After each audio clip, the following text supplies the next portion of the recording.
It's time to grunge things up with the new ROYCYCLED printer block paper and the new stencils. Here's the paper that we're going to use, and here's the new stencil. I think that's going to look good. I already got a primer coat and 2 coats of varnish, and now I'm coming in with a 3rd coat wet and then placing the paper on top of that. I'm using my hand to smooth it out, and also some saran wrap to get as many wrinkles out as I possibly can.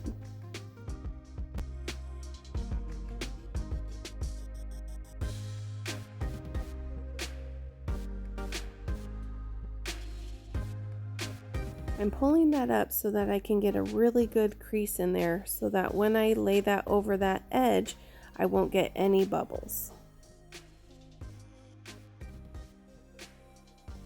So since you're not going to see the underneath edge of that, I'm going to cut it right here, and then I'm going to use that to line it up with the letters. This way it'll look like a continuous pattern. After it's dry, I'm going to sand off the excess and then come back in with some varnish to make sure that's tacked down completely.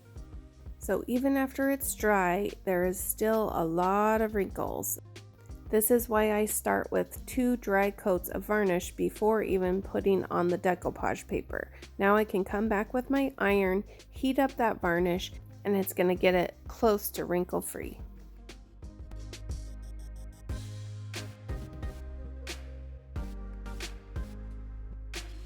Time to start putting some texture on. I have lots of different colors here from YSL paint. I wanted the undertones to be more of a blue-green, so I started with Charleston green and added SALTWASH, creating more texture. So this is what we have so far with our first coat of paint and getting the decoupage paper on the sides. Time to add some Would You Bend trim.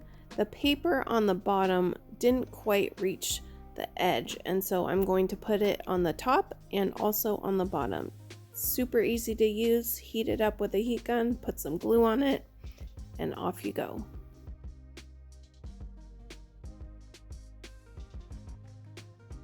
Now I'm coming back with that Charleston green and SALTWASH mixture. I'm also going to add some copper glaze to make it look like nail head detailing on the top and the bottom. The most challenging part of this piece is going to be how to blend in the side of the dresser to the front of the dresser and make it look cohesive. Now that I have a lot of texture all over for that first coat, I'm coming back in with some brighter colors to give it a little bit more movement.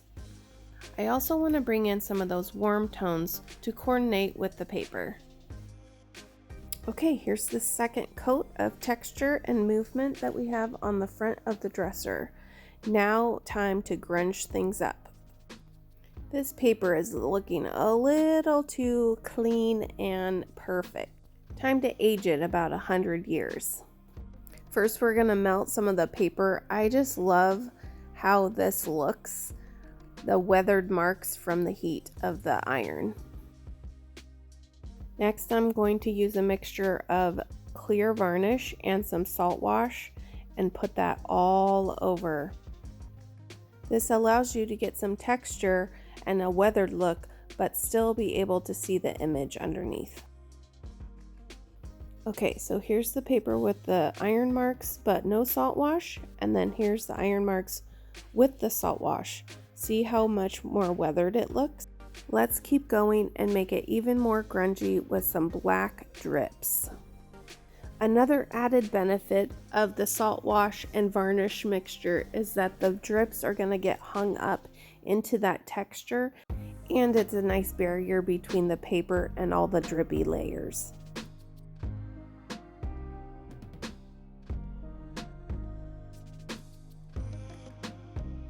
Now it's time to stencil the drawer fronts. I'm using a combination of a black metallic paste and a copper metallic paste and applying it with an old gift card.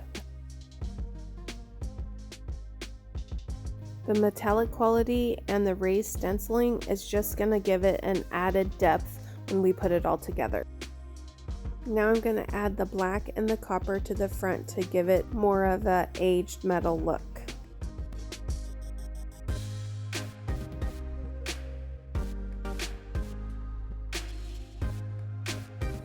Now from this angle you can see how it's coordinating.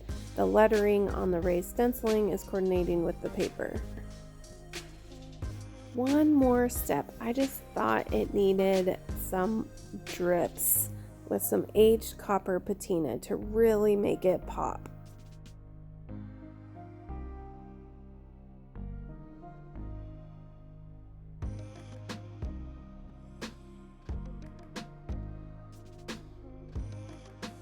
Look at that.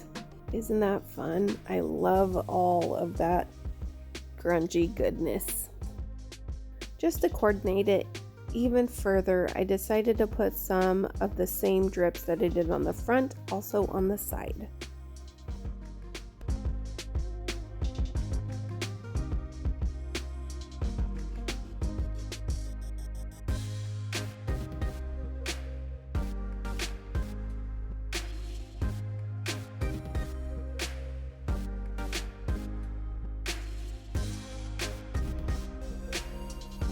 And here she is with the hardware on.